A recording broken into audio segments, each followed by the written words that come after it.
Tuesday night. This is what we're going to be doing. You guys want to call into the show, 832-243-4428. 832-243-4428 if you want to call the show. The phone lines are not open right now. They will be open later, and I'll let you know when they're open. But as of right now, let's get to the situation at hand. Chris, what's going on? Daddy, what's going on, man? Give me something. Give me some good news, because I got some good news. Okay. So, well, I mean, you guys know the good news. You heard about the swerve? Yes. Yeah. You heard about the swerve? Heard about it. Witnessed it. Proud to witness it. Celebrate it. Well deserved. Hey, guys, I got this to say about the swerve. I've always liked that kid. That guy brings it on a nightly basis. Very innovative. Knows his business in the square circle. And I am so proud of this young man. I am so proud of this young man, ladies and gentlemen. Swerve Strickland. If you have not heard, Swerve Strickland. World heavyweight. AEW. World heavyweight champion. World heavyweight champion. Brother, you guys have been doing a great job. I've been following you guys for quite some time, especially you, Chris. Thank you, sir. And you guys do a hell of a job out there chronicling the things that go on in professional wrestling, whether it be AEW, whether it be WWE, and everything in between. I would like you guys' personal feelings on the Swerve man doing his thing. Tell us about it. So when we go first, you go first. Yeah, I've been going first all day. Go, yeah, you can go. Go ahead, Daddy. So like I said, I've been following Swerve since his independent days, and I know what he could do in the ring and stuff. Okay. So, but the main factor of Swerve was when he got released from WWE. This man had a chip on his shoulder. He had something to prove, and by God, he proved it. But the thing is, everybody think that it just came like that. It didn't. He had some booking issues. He had some, like, they put him in these situations, these stories. He didn't complain about it. He didn't bitch about it. He just made it the best it could be, and shout out to him on that. But then when he got this opportunity, after he made that nice promo, not a couple months ago, and he made his intentions full. He wants to be the first black heavyweight champion in AEW. And they had plenty of time to do this. They had plenty of good people that could have took that spot. But there was something about Swerve that the people elevate to. When that man said whose house, and you got 15,000 people saying Swerve's house everywhere they go, that Tony Khan listening. All right, now how I'm gonna make this work? They made it work by beating one of your original EVPs, your day ones in Hangman Page, not once but twice. Then they put him in this Continental tournament where he did fucking outstanding. I think he was in the finals of that. After that, the triple threat. All right, they made sure he didn't get pinned. They kept him strong. Right. One-on-one with Samoa Joe. Beautiful. The entrance, of course, Wakanda Forever. They had the Jimmy Rave coat. If y'all know what that Jimmy Rave coat really means in the Indies, that was Prince Nana's first guy he managed in Ring of Honor that passed away not that long ago. So it meant something to him. But after that match, Samoa Joe, shout out to Samoa Joe, he was a good champion. I'm not gonna say that from you, but this was his time. And I'm telling you right now, if they didn't pull the trigger right then, I think, we know how the internet get when they don't get what they want. Well, let's talk about that for a minute. Okay. On three the hard way. Just like I do on all my other podcasts, let's stick to the particulars. Who cares about the fans? I mean, no disrespect, but as people that's trying to bring content to the American public out there, our job, I think, and certainly mine, I'm dealing with the particulars, which is the wrestling show. I can't think about the fans. I don't do a podcast about the fans. I think everybody should do a podcast to entertain the fans. So regardless if they would have jumped out the window, if the building was on fire, I think we should give the fans the content of not for what they would have done. It's about what the guys are doing in the ring. That to me, that's more important. Because at the end of the day, the show goes on. In the entertainment business, I don't care if the elephant died at Ringling Brothers and Barnum Bailey Circus. That's just an elephant you ain't gonna see tonight. But you still paid your money to come see all the lions, the monkeys, the higher wire, if that makes sense. At the end of the day, show goes on. And I think, and when people don't know, because we're from two different worlds, I'm from one side, you guys are from the other side. Hey, tear the fucking place down. You got to realize something, though. It's your place you're tearing down. Just like your neighbor, when people burn up their own neighborhoods. Still your neighborhood you just burn up. Right. Now, me, if I'm going to burn a neighborhood up, I'm going to go over there and burn up them white folks' neighborhood. But see, I ain't stupid enough to do that, though. You know what I'm saying? I know my beans from my cornbread, but I'm not finna burn my shit down and everybody look at you and say, damn, man, I got to go to that store in the morning, man. You just burned it down. I got to go get some washing powder or something. You just burnt the place down. Now I got to wait. Now I got to go all the way to wherever and get it. And I could have just walked down here. But the point I'm trying to make is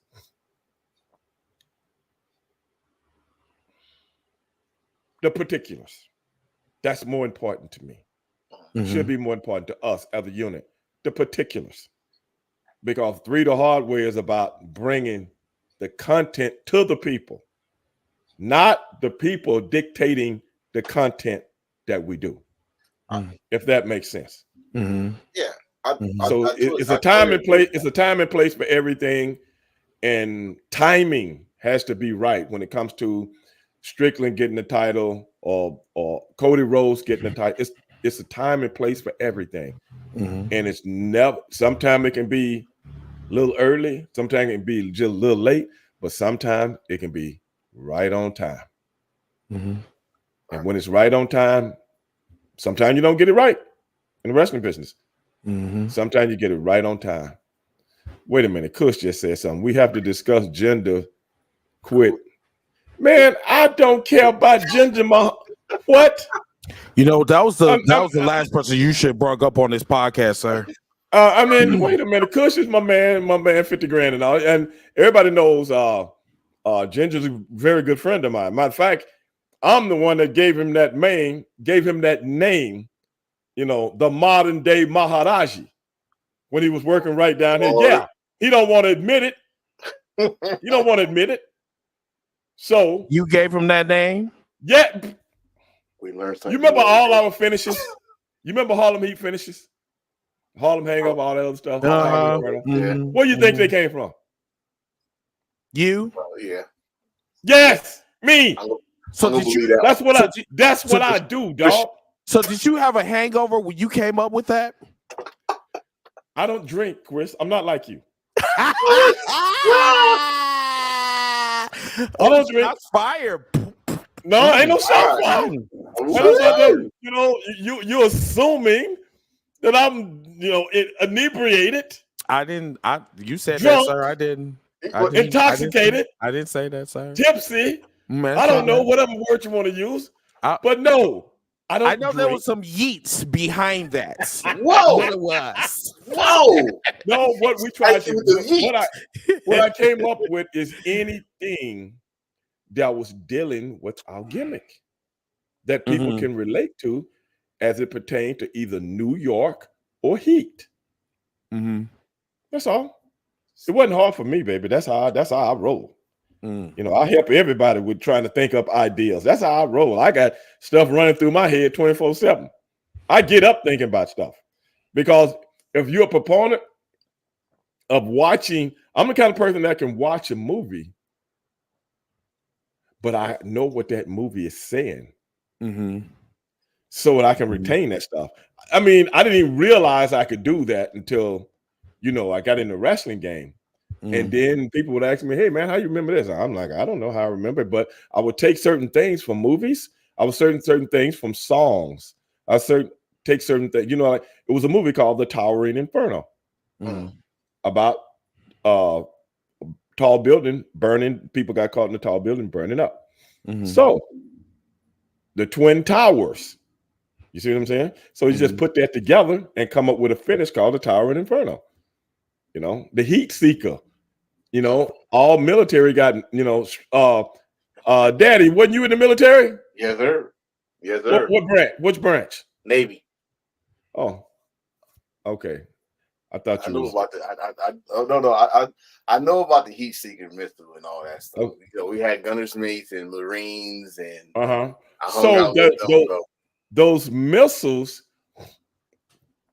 they look for the heat on the back of a plane or something like that, and that's what draws it to it, and it explodes. I don't know how many feet or whatever from the what it's seeking.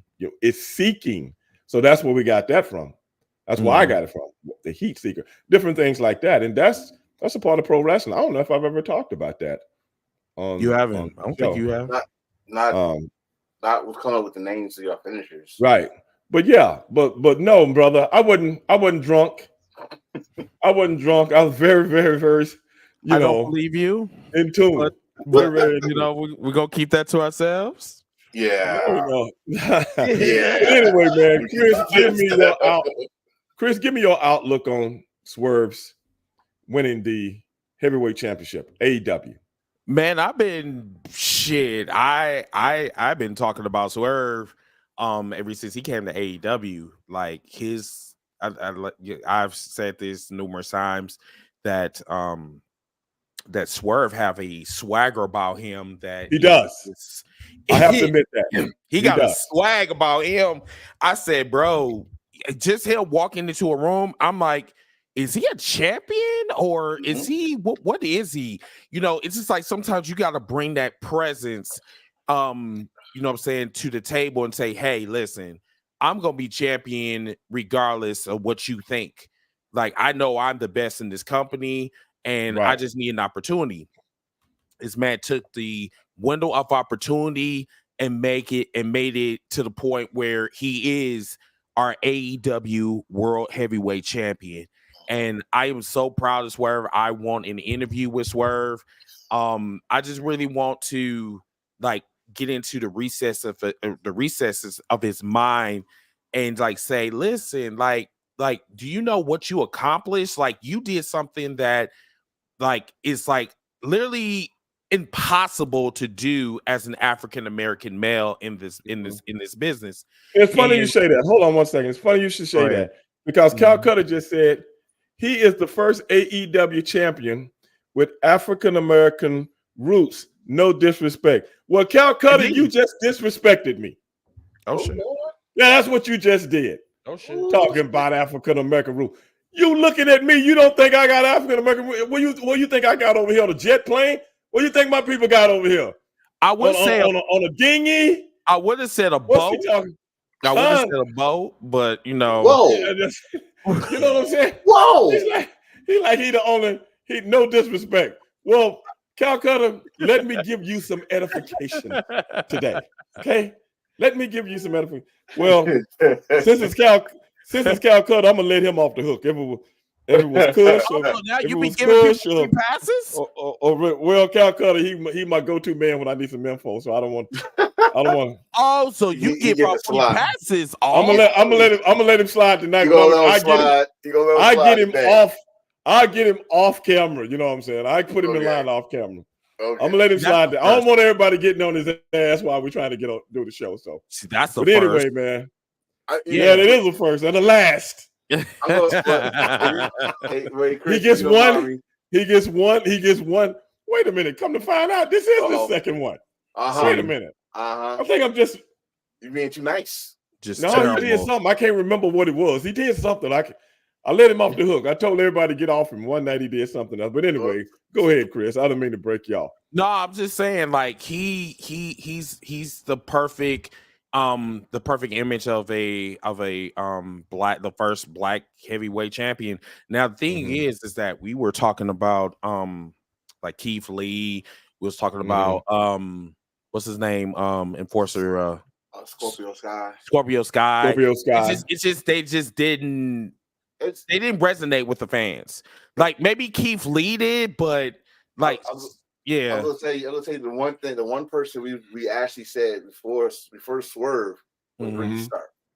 Before Ricky Starks, yes. Where Ricky Starks, I gotta agree with you on that. I really do have to agree with you on that. I joke. I used to joke and call him Lil Rock because he had the shirt. He's another man that has that swag about him. Yes. He does.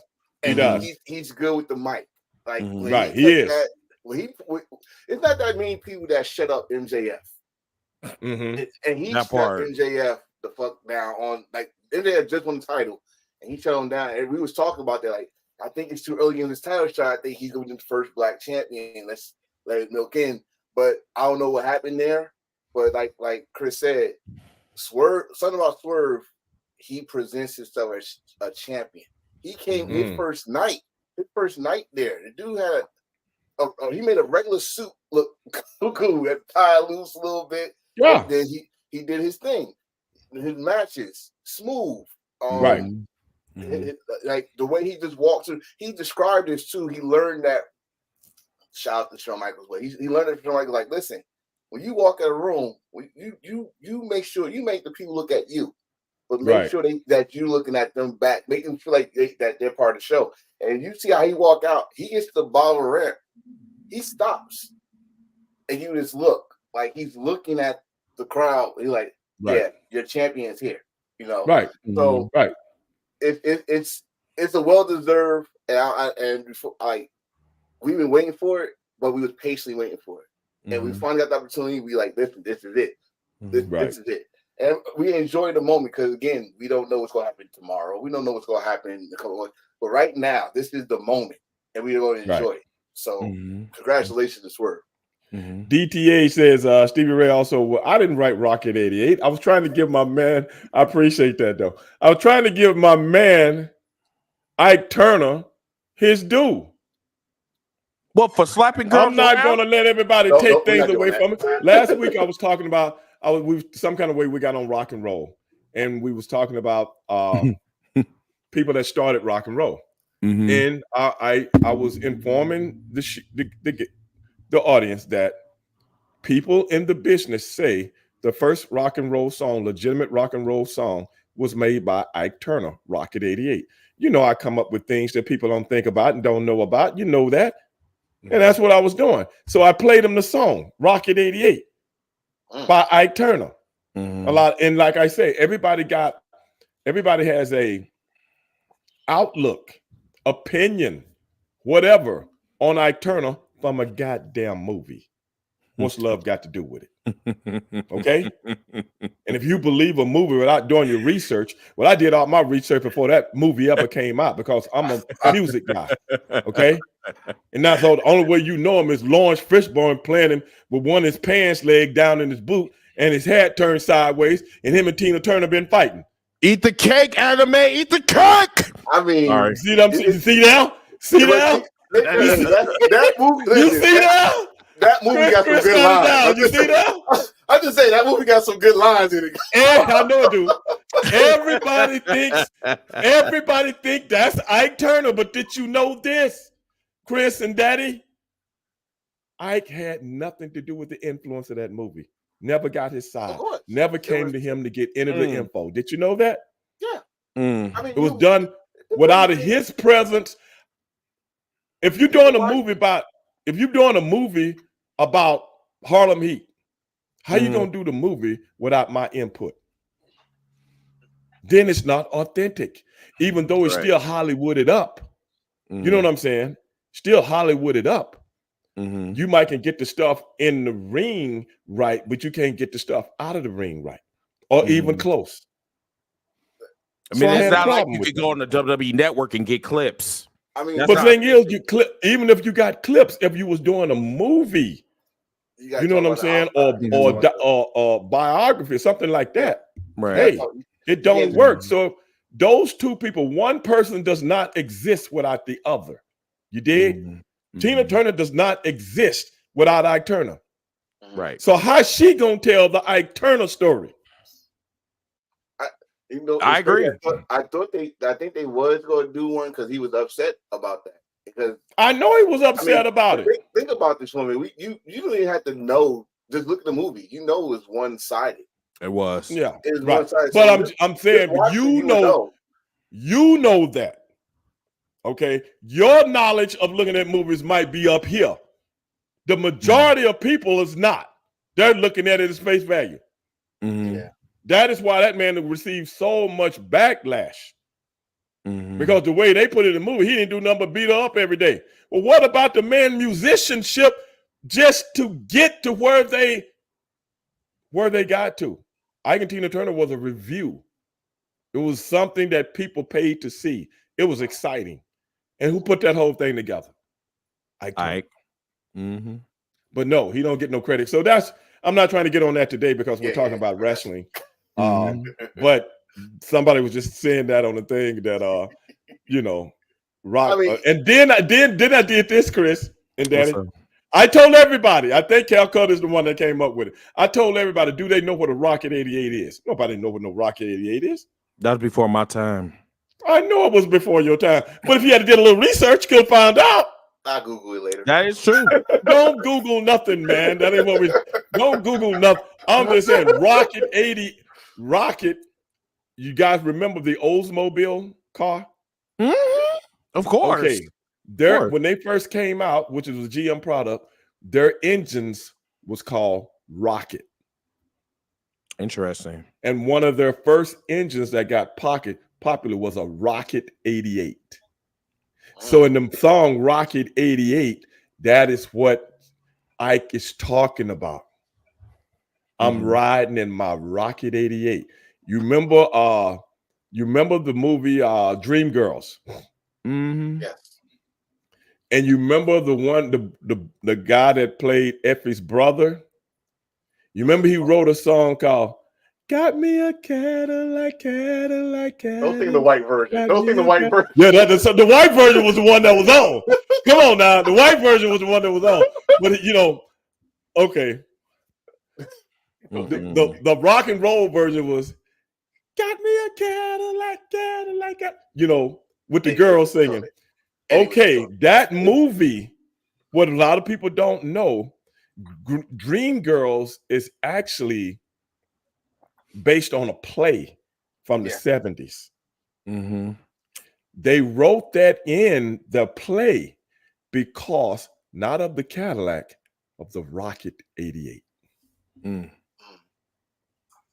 Just a little bit edification for today that a lot of people don't know. So I'm saying that was the first song, rock and roll song, that talked about how I'm just moving and grooving in my Rocket 88. So in the play, they put it in the Cadillac because you can't talk about a Rocket 88. You talk about a Cadillac. Yeah. Just a little something for people out there that don't know. That's all. So that's what I was doing. But going back, let me give you my opinion on Swerve. Sure. Going back to what both of you guys said, 100%. The swag this guy has, he's one of the guys that I really love watching. And Ricky Starks. The thing about Ricky is this, though, not trying to get off Swerve. Ricky gonna always be in the mix. You know why? Because he's a hell of a talent. And sometimes in the wrestling business, those guys don't put a belt on them. He's more valuable without the belt and chasing belts. He's more valuable to the show because once he becomes the point man, his value goes down because now people are chasing him. And then when he loses the belt, then he right back in Palookaville, if that makes sense. These are things you can't really see from the outside, huh? Now, when you say Palookaville, are you talking about? Oh, you're going back to being that's a regular guy. You're back to the bottom. Oh, back where I go. Got you. That's a regular guy. That's a boxing term that I like to use in wrestling. Oh, got you. But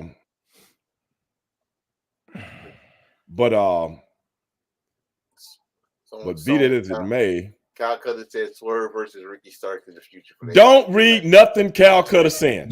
Okay, he ain't whatever he's saying today. Matter of fact, Calcutta, you can stop saying stuff. You know what I'm saying? You can, you know, so Swerve. They might work. They might work. But see the thing, Ricky is good with everybody. You ever notice? He's good with everybody. Yeah. And that's what I'm talking about. In the wrestling business, that guy,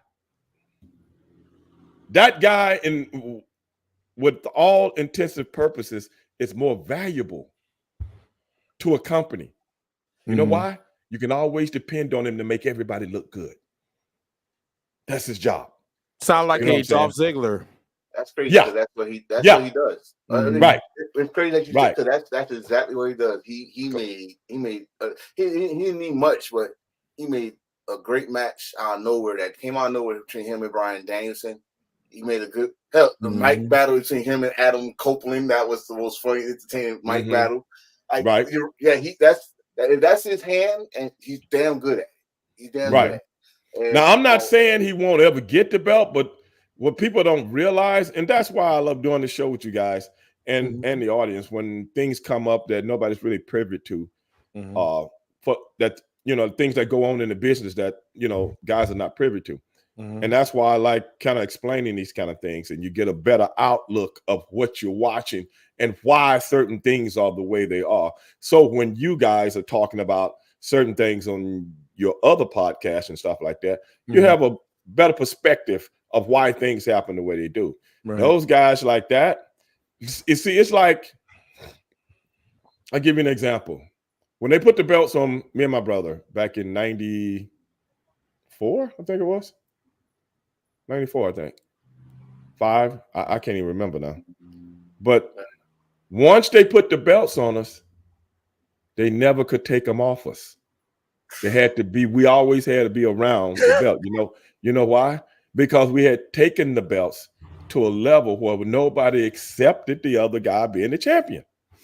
You know, that's really funny that you say that, because I think Cody Rhodes is having that situation. You think so? I really believe so. Yes. Why so? Explain. Because he haven't had that belt longer than a fucking month. It's been like, what, 2 weeks? 2 weeks? And already they chanted Roman Reigns to come back. See what I'm saying? Because he had it for so long. There you go. And see, when you know something, you notice something in WWE? What's that? Before Roman Reigns got the belt, nobody had the belt for a long period of time. Nope. It was like long. Think about that. It was one guy after one guy after one guy after one guy after one guy after one guy, and then they got it with him, and then he did the long thing, and then they start bringing up the Hogan stuff, and he's had it this many days. The only guy that's been blah blah blah is Hulk Hogan and blah blah. Remember that?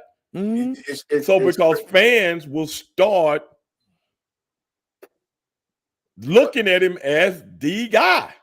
It's crazy that you say that, because we said that a couple of I think sometime last year, where, like you said, the last person they had that kind of run was CM Punk, and then they didn't want to mention that because the situation that happened with CM Punk, blah blah. Right. But when you have that title for that person for a long time, you throwing them in our face, and then we. Like, you know what? We're used to it now. Fine. Right. Throw the ones. Well, now you give the title, but you had no plan, no type of plan for it afterwards. So that's why we seeing Cody Rhodes come on every damn show that he's supposed to say his ass at SmackDown with the belt. Now everybody critiquing, oh, he's holding the belt wrong, or he's instead of like trying to say, okay, we gotta get used to him as champion. That's what I'm saying right now with Swerve. Let's enjoy the moment. But that's what I'm saying. Don't wait for him. Don't wait for him to say, "Oh, now what we gonna do now?" Because that's what I'm saying. Had the belt for a long time, so that's what I'm saying. You can't worry about the belly achers because the belly achers gonna pay money regardless. That's the thing about pay money or watch anyway. We're gonna watch anyway. I don't care how much they complain. At the end of the day, anyway. you have to just let it play out. Just like reading a book. When you get in the middle of a book and you start reading it, you got to see where it's going. You can't just read to the good part and go, oh, okay, this is what the dinosaur eats up all the people. Yeah, but what you still got this much book left of this much. You're only halfway through. So where's this going? So let me keep reading to see why the dinosaurs ate up all the people and what came after that. Right. It is what it is. So Ziggy Balls from, I believe this is Twitch. Hell of a name. Yeah, Ziggy Balls. That's hilarious. Oh my god, you better not have no zigzag on your ball, sir. You leave that man alone. But I digress. All right, so he said I lost. He or she. I see it. I believe. I lost interest in Cody Rhodes. So Ziggy, between me and you, I lost interest in Cody Rhodes when he came to WWE. See, the thing about this is that you can't act like you Donald Trump and then say that you a blue collar worker. That doesn't. It just doesn't resonate with me. You know what I'm saying? Especially when you talking about the little man or whatever, but then yet you're dressing like you're a billionaire. It just doesn't work. Like, it's well, he can't come out there dressed like Dusty Rhodes with some old cowboy boots and jeans. I was just about to say that. You can't. The people used to say, okay, I'll give you an example. My brother and I used to act like we was, from the hood and stuff like that, even though we were. Okay. Not the hoods like today, though. Just, neighborhood. You know what I'm saying? Mm-hmm. But when you seen us come out and do interviews, we didn't wear suits, but we always dress nice. Mm-hmm. We always dress nice. But the thing about in today's world, Cody was doing that before he came back to WWE. Yeah, that's true. Yeah, he was doing that already. So when you bring in the persona, you got to realize something. WWE hired what he had created for himself, not what they created for him, which is a guy coming out with a damn star on his fucking eye. You know what I'm saying? And acting all crazy and stuff. That guy would now be honest. Was that guy ever going to be at the top of the card working with anybody? Hell no. That guy was a bona fide job guy. Is what he was. He was Goldust 2.0. 101. He was Goldust 2.0. Worse. Like a younger Goldust. I mean, worse. Goldust worked on top. Well, in Con title, yeah, he was. Goldust worked on top. Seriously. And you remember the big, I don't know if you remember this. Chris, stop. I don't know if you remember this, Daddy. You remember how they brought him out? They talked about him forever before he ever came and did his first match. And they were just doing the little vignettes with him with all the stuff on. But see, the thing was, like, he wasn't supposed to get over because, like, he had a homophobic gimmick. See, back in the day, like, who cares? I know. But the thing is, it's like you would never expect a gimmick like that to get over. But that's what they brought in. That it probably wouldn't have gotten over if he was a babyface. I actually kind of disagree. Like him being a heel. Yeah, that's what I'm gonna say. You see what I'm saying? If you look at the criteria of what goes on in the world, you see all these people right now when they interview him, and I don't want them throwing that in my face. I don't want kids to see that. Rah, rah, rah. What? So in essence, they're taking what most people say and make it into a gimmick. Who's gonna dislike it? Goldust, Adrian. The religious right. And they just throw it in their face. The picket sign people that comes to the show. Exactly. That's what I'm saying. As I'm saying, what I'm saying is Adrian Adonis did it. Freaking Adrian Streak, someone put it up there. Goldust. Oh my goodness. Goldust did it. And they were all what? Heels. All heels. All heels. But see, the thing, what Chris was saying, when he turned face, they had to change a little bit. Like, but look how much time that went by, though. Yeah, because I think you start once you start to change the people, then the gimmick changes too. And and then it's like, what's more related? Oh, let's talk about your real life. Let's tell people that Marlene is your wife, which she was. Let's bring your daughter. You're a family guy. Oh, the fans, and around that time, that's when WWE was more really about the kids. Exactly. Oh, they're gonna remember that's a family thing. So when he turned, so when they did the Attitude Era, guess what? He turned back heel Right. He was the artist formerly known as Goldie. He was doing outrageous stuff. Right. He was doing some outrageous shit. And that's when you know something is getting over, when they put money into it. Mhm. Yeah. When they invest money into it, that means it's getting over like Rover. But I'm not trying to get on Gold Dust right now. What I'm talking about is Cody. I was talking about Cody. Yeah, I was gonna go aim it back to Cody, because when Cody came in, remember he came in under his father. He was green and he was a rookie. But when he turned heel, they tried to do the legacy thing. That it was all right. But then when he was like, when he really, to me, when he got his peak was when he was doing the dashing thing. Right. And they busted his face, and then he had the ugly mask on, doing the paper bag. He won the Intercontinental title. Hey, if you gonna say it right. That man was a bougie mankind. All of that stuff. I take that. They was throwing stuff against the wall, and none of it stuck. Or they wasn't patient. None of it stuck. Or they wasn't patient. Because you down here. You got to be kind of like right here or right here for that stuff to work. What's up, King John? But I think it was working, because every it was working for a guy that's low on the totem pole.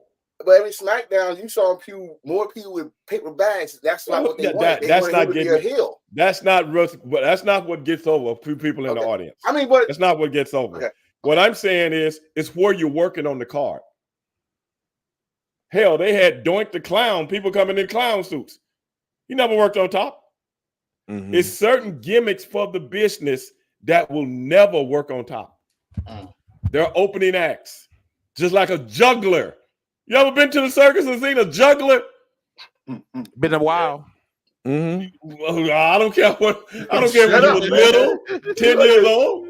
Did you ever see them jugglers throwing the thing back into each other? Yeah, they love the juggle balls. What setting Chris up for these? No. I'm just saying. Okay, what was he on the card at the circus? What was he? He was why everybody was still trying to get a goddamn seat. He was trying to balance the balls. That's what he was doing. Okay. The only thing you ain't got your seat yet. You ain't missed nothing. The only thing that he didn't have was a balance machine. That's it. I got you. I'm not trying to talk about the wrestlers. You know what I'm saying? I'm just telling you how the game. I'm just telling you how the game goes behind the scenes sometimes. That's all. I'm not trying to expose the business or nothing like that. No, now, I'll be honest. This is a question I have for both of you. Mm-hmm. Do you think Stardust, with all these years have gone by, in your humble opinion, and I love Cody, in your humble opinion, his Stardust gimmick, do you think it would have ever worked on top? No. Do you think he would have got a title shot? No. Okay. That's my point. That's my point. But you know, guys, every week that we're going to be doing this show, like I always said, I would like for us, Three the Hard Way, to be spontaneous guys. And we're talking about professional wrestling right now, guys.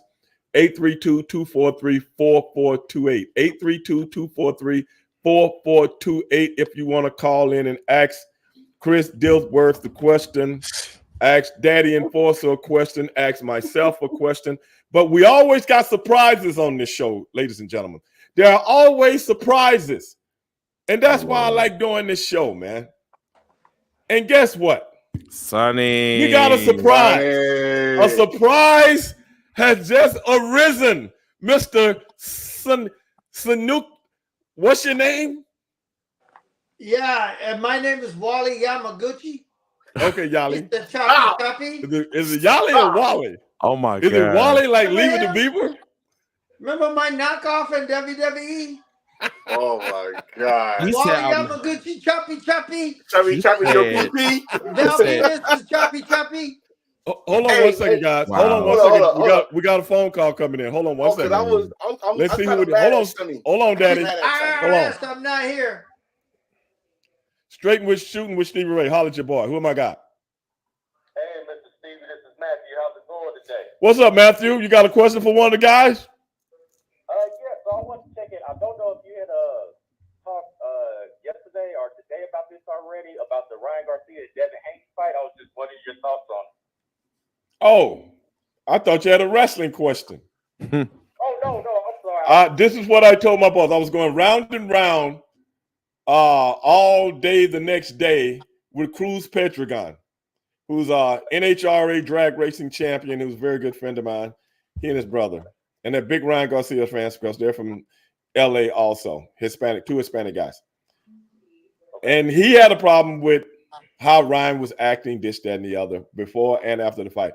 But this is what I said. And he asked me about the fight. This is what happened. That is what happened, so on and so forth. What you saw in the first round, you saw a kid that was so anxious to come out and look good because the guy got under his skin and he forgot to keep his hands up and he got caught with a left hook and he never recovered. He never recovered. KO. Then he was trying to get some get back. And as he was trying to get some get back, he kept getting caught. You heard him say after the fight, we trained for this. If you train for it and you still got caught with it, what does that mean? You let your emotions get to you. That's all. Yep. That's all. Just like Sonny Ono, he lets his emotions get to him. Stuff like that. Oh, Yeah. I'm over the war. Love you guys. I'm gonna keep watching. Oh, appreciate it, Matthew. Appreciate it. Thanks. All right. Sonny! Why do you have to get on my case, man? I told you. You and I talk about this every week. What? I'm over the war. It's all right. Okay. All right. Sonny, tell us what's been going on, man. Give us Sonny, I know the last time we communicated, a couple of weeks ago, I had 3 the Hard Way on. Last Tuesday, I was supposed to have Reggie Johnson on, but I don't know what happened with that, and you wasn't on. But Sonny, you're back now. As everybody knows, Sonny and I have been doing a podcast for the last few years called Tokyo Heat on Tuesday nights. But Sonny has been traveling. He's been doing his work. Sonny, tell me what's been going on with you since the last time we saw you. I've been Now on the you're on road, 3 the man. Hard Way. I've been on the road like back in the days. Wait a minute, Sonny. Sonny, I didn't mean. Hold on one second, Sonny. One second. Y'all calling now. Straight Shooting with Stevie Ray. Holler at your boy. Hey, this is David in Wichita, Kansas. Hey, I got a question. Hey, Okay. anybody on the panel can answer. Even especially my boy Chris. Okay. Now that Swerve, where do you see Swerve's title reign going first, or do you see him running it back to go, or do you see them mixing it up somewhere else, with somebody else? Okay, that's your question? Yes, sir. Hey, Stevie, love you. Appreciate it. I'll you forever. Ebony experience. Okay. Now. I appreciate it, man. We're going to let him answer. Okay? All right. All right. Peace, brother. Chris, that was to you. Yes, what do you think Swerve is going from here? So the only way that Swerve is going is up. I mean, if I got you. The only issue is that Tony Khan gives me pause. Every time that he eats some powdery donuts, it gives me pause. Now, I can't have you coming on the show. I got many people that work there. Tony Khan is a good friend of mine. You can't just be talking. Have a little decorum, please. They might be watching my show. I'm sorry. I might be trying to get a job up there, Chris. I'm sorry. No, you're not. But once again, at least admit what you are, man. I'm a Christian by law. I'm a Christian by law. There you go. Okay, but you think if anything happens, no. you think it's all up to Tony? I think as long as he's doing good, they're gonna give him a good shove. Yeah, I mean they've done that before with past champions, whatever. Right. But with Swerve, Swerve is special. So it's like you have to treat him. You have to treat him accordingly. You know what I'm saying? So, but what I'm really looking forward to is the inevitable. It's going to be Will Ospreay versus Strickland at probably All In. Okay, they gotta let that cook because they got history. Okay, well let's hope we see that. Sonny, now I didn't mean to cut you off, but what were you saying? You've been doing what? You're on the road? No, I've been on the road just making all those appearances. I was with Jushin Thunder Liger. Were you at WrestleCon? Yeah, I was at the WrestleCon. Yeah. How was WrestleCon? Crazy. I had to take care of some business. I mean, what do you mean by that? Taking care of business? Well, you know how vendors are. You've been and reason was Stevie Ray don't go to these things because he doesn't. Wait a minute, man. Wait. Hold on a second. Stevie is Hold on. bougie. That's what That's what people I'm need to not no understand. bougie. I'm not no bougie, man. Bougie as hell. I don't need you getting in my business, dog. All right. I don't need But you getting get in in my Sonny business. business. How does that work? No. Sonny is telling us about his own situations that's going on. I didn't say. I just asked him what did he do. He said I got into it with a vendor. I don't get into it with vendors, Chris. See, I don't do that. Well, you will Sonny, if they hold you up. Ain't no vendors help me up. I throw his ass out the window like Jim Brown. What the hell you talking about? He said you will get into it if they hold Daddy, you hey, up. let me tell you something, Daddy. I'm gonna show you how old Ray Dog. I'm gonna show you how old Ray Dog roll. I'm gonna show you how old Ray Dog roll. First of all, you gotta have half my money soon as I get off the phone with you. See, you did. See, you gotta have half my money soon as I get off the phone with you. And you know when you give me my other monies. You know when you have to give me the rest. When you get there. When I get off the plane. That's right. That was my deal as well. Nah, but then tell me what happened. How they hold you up then? So before we start signing, I go to he's trusted former old timer. So I said, hey brother, I don't trust nobody, but go ahead. And he said, well, can I pay you now? Signing started at 11. And he said, can I pay you at noon? I said, 1 hour late, no problem. Right? Then he come by me and he says, can I pay you at 2? Well, we're only signing until 5 o'clock. I said, okay, 2 o'clock. 2 o'clock goes by, and we have a line of people. And the guys bragging about, he grossed over $50,000 with 3 of us. I had Tajiri, I had an Ultimo Dragon. Oh shit! And I had a Jushin Thunder Liger. First time ever, those 3 guys together, right? So I know guy made money, and I'm happy for him. Right. That's what we do. That means they'll ask us to come back. It's a good business for everybody, right? I reckon. Well, 5 o'clock comes around, and still haven't gotten paid. So I said, it's not like I was worried about getting paid, because once they do that, they're done with their business. You millionaire now? You millionaire? But we're you ain't worried about getting paid. You like working for free. To be accountable to my guy that I bring over. My guys, shit. Go ahead.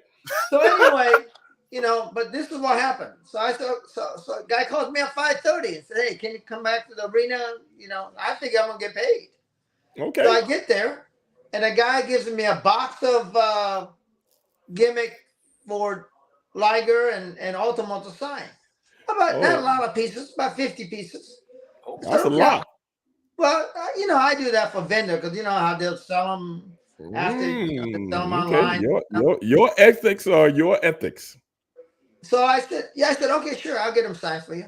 Okay. And I said, can I settle up? And the guy says to me, I'll pay you after you get these signed. Then now I'm already over the fence. Now I'm pissed off. So now you're hot. Now you're hot. Deal. I said. Say what? I said that wasn't a deal. Yeah, that wasn't in the deal, dog. Now you're holding me up. Yeah. I said if I don't have my money in 30 minutes, whole world gonna know. Wait a minute, Sonny. Let me get this straight. Let me back up and let me contextualize everything you're saying right here. So in essence, you let a guy off the hook before you even got there. Didn't get all your jack when you're supposed to. Right. The guy promised you your jack at the end of your day. You didn't get it then. Didn't want you to sign some more stuff, and then you didn't get it then either. So now you're hot. You should have been hot before you left the house, but be that as it may. Listen, I give a guy. The dad is a good guy. I mean, Wait. I done business with a guy before. This ain't the Sonny no, I know. But listen, no, you know me. I got my shit in. So I mean, Sonny, come on. When did you become? Half an hour later, he comes and pays me. Okay. So he got your money. But he's short $500. And I said, just so I get paid. I got most of them paid. Okay. So I said, because we're talking about tens of thousands of dollars. So I said, okay. You know, I don't know why you're holding me up for $500, but so that night at the bar, he comes up to me, goes, "You got paid, didn't you?" And I said, "Nope, not all of it." And mind you, you know how it is in the bars when you go to these things. Right. Vendors, fans, everywhere, right? It's bumper to bumper. So I start talking real loud. Oh shit. You know, the guy said, "You've been paid, right?" I said, "Not all of it." Oh shit. You know, and he texts me and says, "Can you talk to me without yelling at me?" Yeah, that's what I'm. That's what I'm tripping on. You know what? He paid me. He PayPal me right there and then. You know, but I shouldn't have to go through that. No, you shouldn't. No, you shouldn't, son. But if Stevie Ray, if I asked you to come to an event, I said, "Stevie Ray, I got this thing. Why don't you come and sign? I'm going to pay you X number of dollars." He said, "Okay, Sonny, I'm going to do you a favor and come." Well, yeah, I would do that with you. I know that, but you came because of me, not because some jabroni asked, say he's going to pay me. I'm responsible for you. That's how I see it. So when I bring any of my friends or my Japanese contact, end of the day, it's on me. So, wait a minute here. Wait a minute. Something's going on with my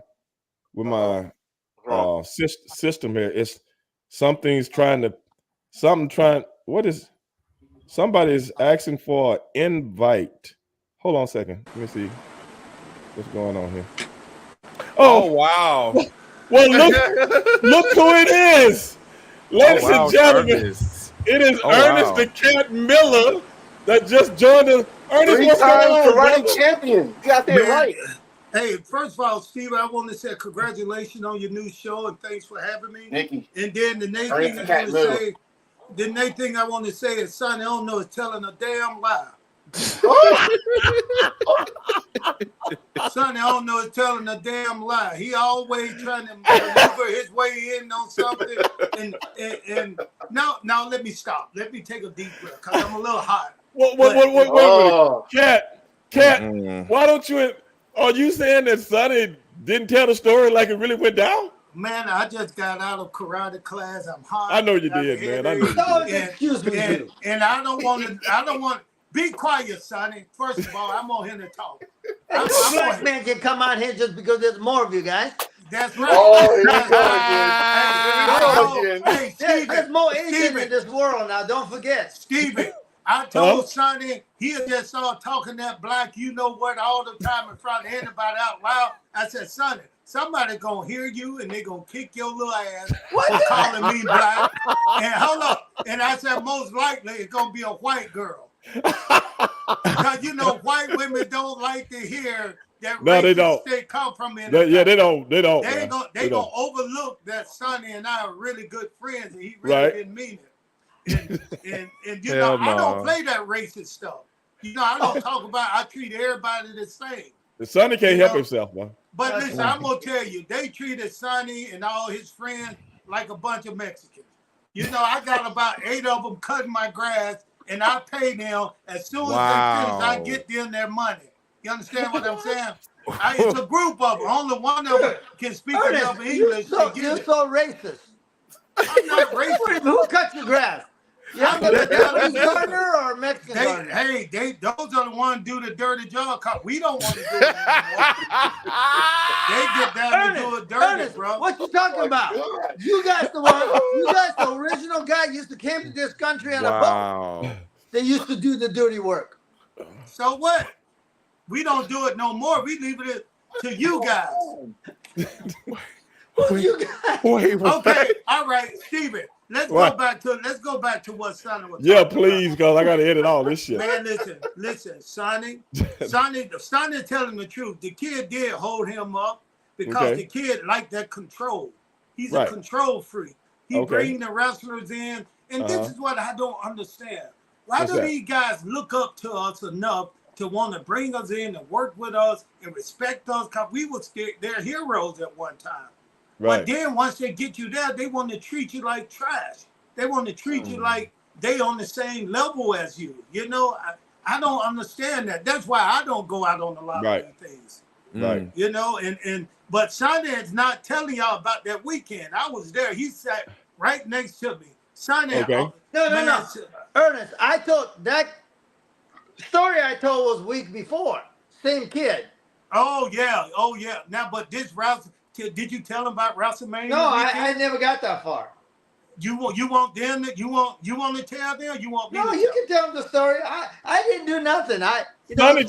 Sonny, you just told us about a story that went down at WrestleCon. No, Listen, Indianapolis. That's not what you said. You said WrestleCon. No, it happened in Indianapolis. What I was telling you was Indianapolis. It continued. Okay. It continued to week after. WrestleCon. Okay, go ahead. The Okay, WrestleCon. I got the guy you. held me up again. Well, man, look, if you was back in the outlaw days, you would have got killed twice. You don't let nobody hold you up twice. You know what? That answered my question, because we saw you at Philadelphia where you looked pissed off. I was like, you know what? Hey, wait a minute. No, Cat, go ahead and tell the story. I'll see what I got to say in a minute. Go ahead. So Philadelphia come, and Sonny and I sitting there, we signed, and everything looked good. The crowd was thick. You know, people coming everywhere. We making money. I mean, left and right. So next thing you know, I guess the guy that brought Sonny in, one of his good friends, by the way, this is a guy who he been talking to for years, a vendor he been talking to for years. Like I thought they were like grandfather and grandson, you know? And Sonny being the grandfather. Oh, okay, I got you. So, that many years between them? He a very young guy, white guy. Okay. So anyway, the line got busy and heavy. Do I know him? You know him. I'm gonna tell you his name in a few minutes. Okay. So when Sonny said everybody, we had about 8 people, so they only had 3 people taking the money. We did not want to touch the money. First of all, I don't like to touch a lot of people when I'm out on that couple of germs and stuff like that. Right. So we had he was working on the end. So I called down there and I called the guys and said, hey, we got guys in line over here. Come and take the money. So he came down, but I noticed right before he got there, the vendor got to our table. It was a guy just standing right in front of my table with a hoodie on. I mean, looked like you were about to rob the bank. We didn't know he was standing there. I didn't know who he was. He was just standing there. But anyway, what happened when we got there, when he came down on the end, he told us that this guy is the guy taking the money. I said, oh, okay. I didn't know that was there. He was there. But he said it too. But wait a minute. He didn't say it to me. He went past me and put his finger in Sonny's face and said, listen here, this is who taking the money. I don't have time for your bullshit today. What? Man, listen, let me tell you something. I'm sitting down watching the show. Wait a minute. Somebody talk to Sonny like that? Wait a minute. I'm sitting down watching the show. Sonny, get up. You know when the mother get mad to get that long turtleneck? Sonny's head looked like it was about to leave his neck. He had that face out walking up and said, listen here, you mother, you know what? Don't you ever talk to me like that again. He said, I'll kick your ass. And then when he said that, I reached over and grabbed. I said, Sonny, sit your little ass down. I pulled him back in the chair. Then, Sonny, hey, Steven, in the middle of the city, he quit. He said, man, I'm leaving. He had a whole lot of people. He went downstairs and he left the table. And I felt sorry for the people who were waiting in line. Then I sent a guy over. He sent his bodyguard, Stevie. And I signed it for nothing. Sonny, shut the hell up. Let me finish talking now. You done had your time to damn talk. So listen, Stevie. So he had this big light-skinned guy. Looked like he mixed with like black and Asian. He looked like an Asian. Wait a minute, black and Asian? Man, I've never seen anything like that. He was big, man. He was blazing. Man, listen, this dude was following when Sonny around all day. So when Sonny left, he left with Sonny. So I looked over to Sonny's table. It was a father there with his 2 kids. Looked like they had traveled from miles and miles away just to see Sonny. So I called Sonny on the phone. I said, Sonny, come on back up here, man. It's a couple of people you should sign for. At least sign. We got another hour. Sign for it. So Sonny came back up. And the first thing he did, he sat down, he looked over at the man with his hand in the pocket, trying to start some shit.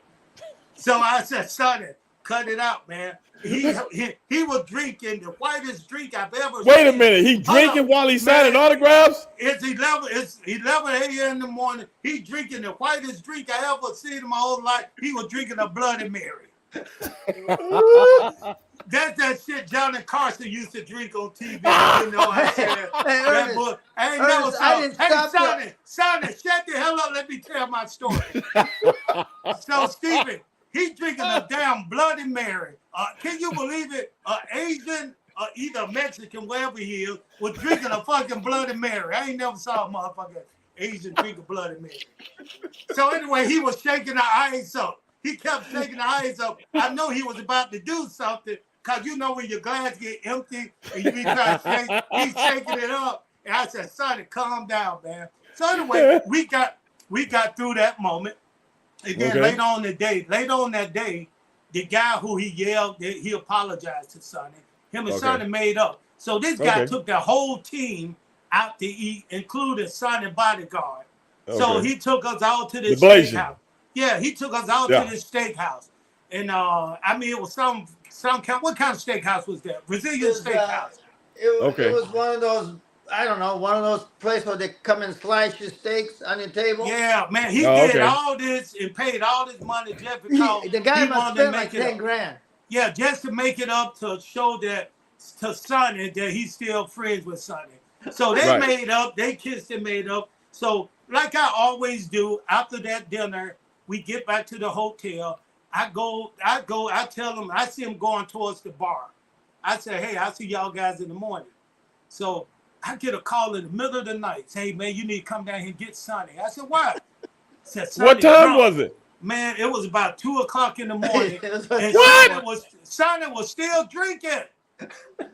From 11 o'clock to 2 o'clock? So that same guy who he said held him up in Indianapolis, he ran into that guy in the bar, and they got into it again. He held his money again.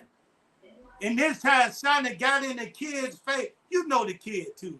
I don't want to say his name, but you know the kid. Okay. He's a kid. He don't look too bright. I got an idea who you're talking about. If Sonny dealing with him in India, I know exactly who you're talking about. Yeah, so Sonny and the guy got into it. That's a crying shame. Listen, go ahead. This a kid, man. You know what I know. You shouldn't put that much responsibility in the kid. Yeah.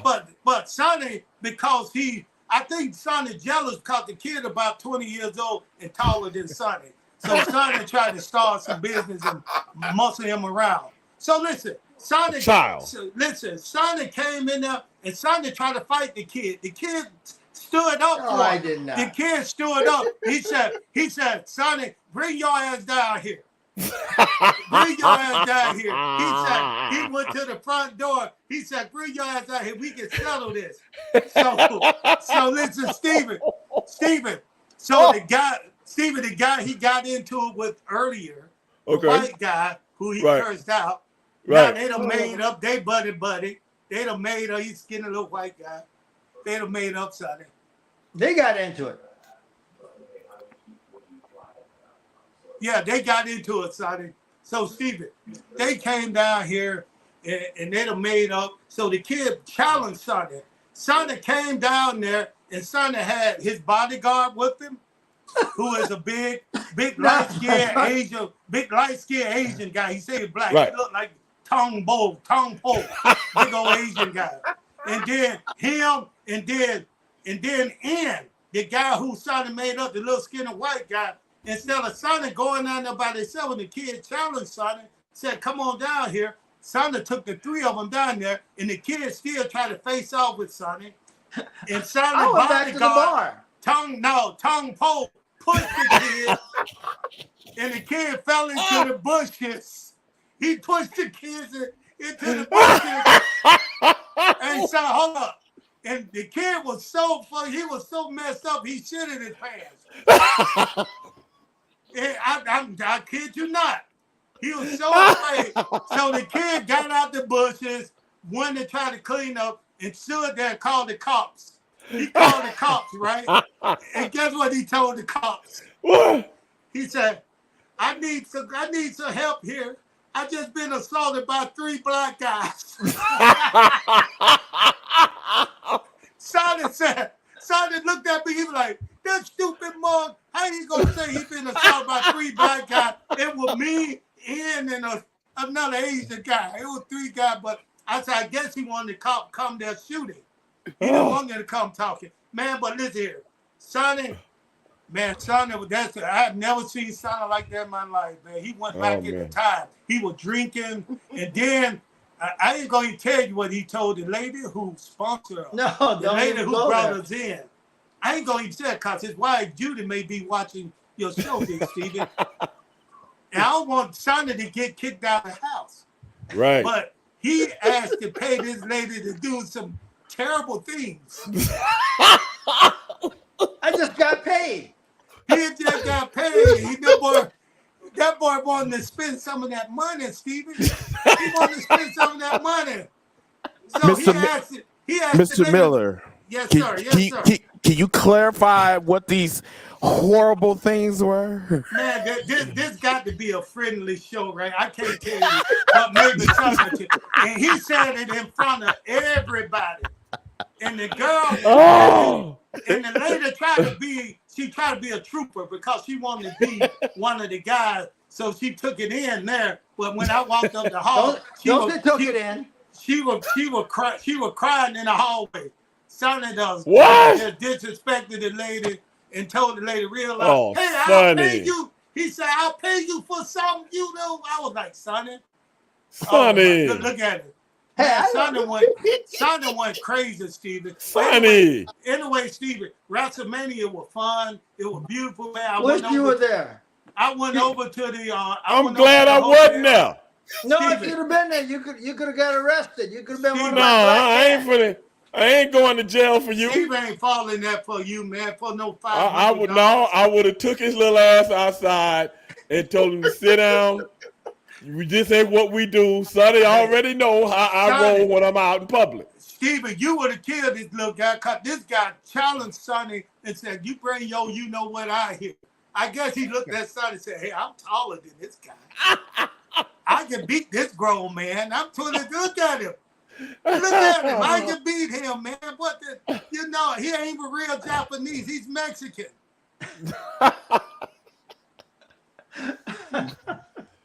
Sonny, that didn't sound like a weekend. That sounded like an adventure. Hey, nothing ever happened. None of those. Nothing ever happened. That sounds like a weekend in Vegas. Making all that up. Yes, I'm not making sound like a weekend at Barney's. They went crazy. Steven, let me ask you this though, Steven. What's that? I don't go around a lot of the shows, the big shows when they come to town. So I kind of forget about that life because I'm into the martial arts and stuff like that. I know. World. So I decided to go because a couple of guys from WWE called me over there and said, Cat, come to the hotel lobby, Rey Mysterio, and just sit down with us, man. We want to see you right across the street. So when I went over, they had the door blocked. They had a crowd of people out.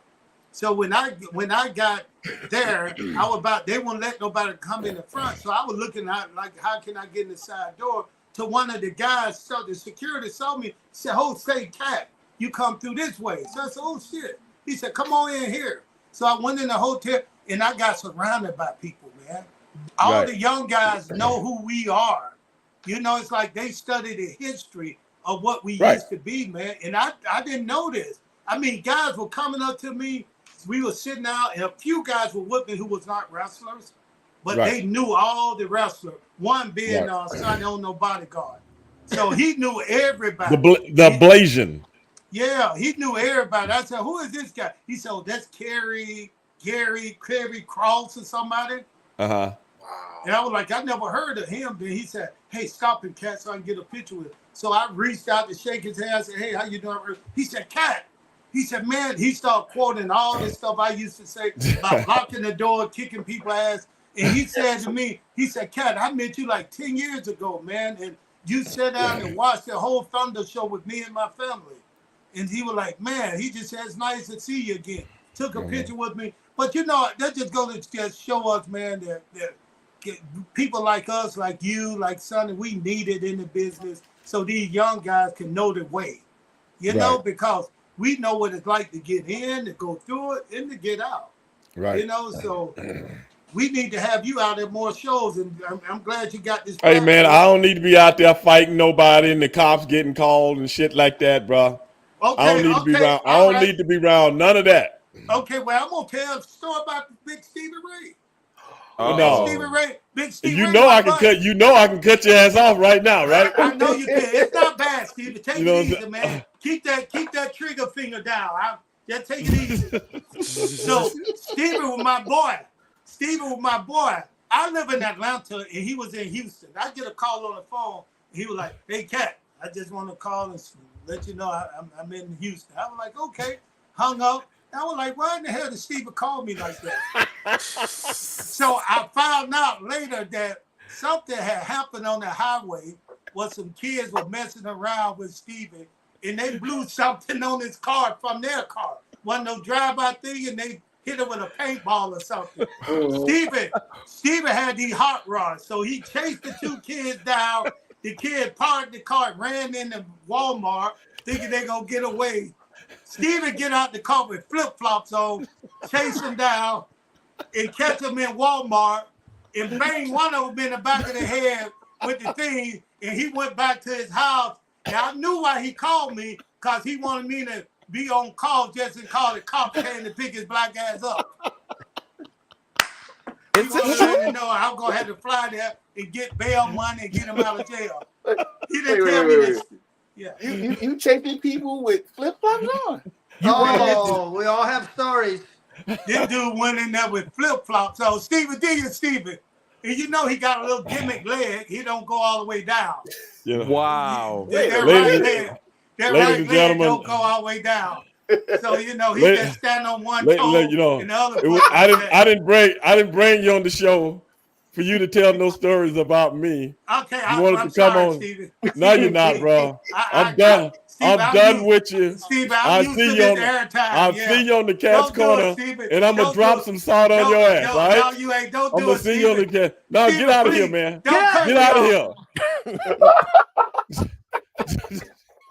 Come in and hijack my story. What the hell? Oh man.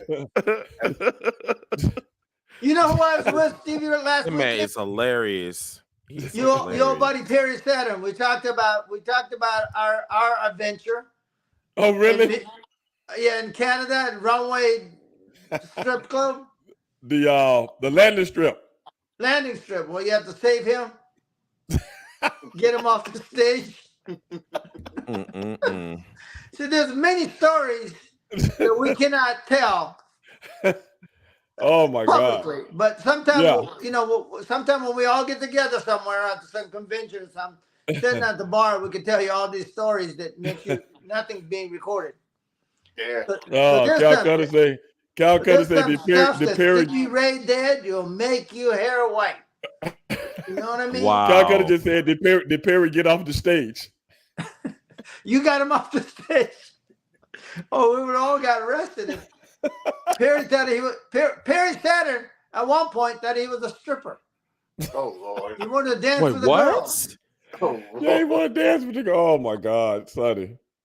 Some of the like Sonny's talking about. Some of the stuff, we can tell wrestling stories and stuff like that, but it's certain stories we can't. We can't tell. I guess we can tell them to a certain degree. Yeah, we can tell them to a certain degree without going deep into what's what, Well, you can't get into nitty gritty, but right. One time, they would have Monday Night Nitro. They will have these clubs would have nitro parties. Right. We were really hot, and a lot of strip clubs and stuff would have a party. So they would invite all the boys to come over to their thing, and they would advertise it. So that more fan will come out to their clubs, right? And they had this in one area. It was a VIP area. He had it all roped off and stuff, and all the boys were there. And they had a nice spread of food in the middle of the table. Yeah. And they had a couple of girls came out and started dancing and entertain. And for some reason, Juventud Guerrero thought, like he was back in Tijuana or something. He started taking his clothes off and jump in the middle of the table with all the food and everything and started going at it with the girls. We all Oh, boys had to wow. call him off. I mean, Hoovie's nuts. Because he was young. Oh then, my too. God. You wasn't in Australia with us, were you? Oh, when he turned Jesus? Yeah. No, I wasn't there. I heard about it. Oh my God. Did you say Lord, have turn mercy, Jesus? Christ. Turn Yes. Jesus. Wow. Yes. This was the craziest shit. I Me don't and even Kat- want to know what he me and mean by Kat, me and Kat laughed so we couldn't. We laugh just to make each other laugh. We would bring that up. We could be sitting down eating and with the. Oh my God, my stomach was hurting. I was so fucking. Took his Oh clothes God, off, it was. went onto the fountain. You know how they have the Oh brother, and he thought he the was trials and tribulations of professional wrestling, guys. He baptized himself. Oh my Sure. God, that's an understatement. Sure. a story we Okay. could tell. Hey guys, that's watching right now on my I don't know if I'm on Facebook, right? Yeah, I think it's my Facebook channel. I got to get ready to get out of here. We got to get ready to finish the show up, and Right. Okay. we want to congratulate the goings on of WrestleCade and Sonny Ono in his venture, who I hope is over, is done with now. Sonny, is it over and done with? Oh yeah, it's over and done with. Okay, y'all got together, but Yeah. I'm gonna get out of here right now on my phone. But you guys can see the show on YouTube, the replay on YouTube. Peace. But yeah, guys. Oh my God, man, Sonny, I didn't know you had an adventure, bro. I didn't know. Well, at least I had I'm with Ernest, so I know I'll be all right. I know I'll get home. He'll put Right. me under his arm and take me home. So Yeah. I just started drinking at 11 o'clock and didn't stop. It was tough next morning though. Yeah, I know it was. But I showed up in time for signing though. I was the trooper. I showed up. I was a professional. Hey, brother. Nobody does it the way you do, bro. I mean, nobody does it the way you do. But man, like I said, I'm glad that you came on the show Well, I appreciate having to me. let us know, Tokyo Heat is still around. It's just the fact that we had to get this stuff out the way. Absolutely. Hey, did you see this thing? Did I show you this? Did you see this? What's that? It came out. It's out now. No, you didn't. It's a bone crushing Sonny Ono and Ultimo. Really? Yeah. Now you sent me something else. I think that's what then they gave the guy, the Funko guy made me one of these. You should have a little camera Okay. with it. Funko Sonny. I like that. It's kind of nice, the people it's nice to be remembered. Right. I thought you had sent me something else. I sent you a deal so you can be in a video game with me. I think you signed it. I think you're in a game. But I thought you sent me something else. I don't know, man. I got all kind of shit going on. No, seriously. So Seriously, I thought you did. So when are you gonna go to Japan with me so we can go tackle that Godzilla thing? I don't know, brother.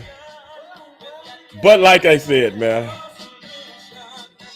this was another adventure, brother. Loved it.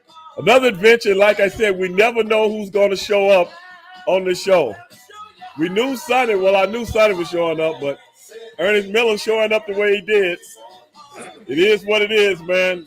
And for my man Chris Dillsworth, for my man Daddy Enforcer, I am your boy Stevie Ray, and even the great Sonny Ono, who will be back, Tokyo Heat, next week. Nice. Guys, I think we knocked it out the park again. Some things are beyond my control. But at the end of the day, that's why they call us Three the Hard Way. Yeah, there. All right, Guys. peace, guys. Hi, Thanks for having me. everyone. Deuce. Guys, if nothing else, the end of the day, be one. Peace. Bye. And I'm out.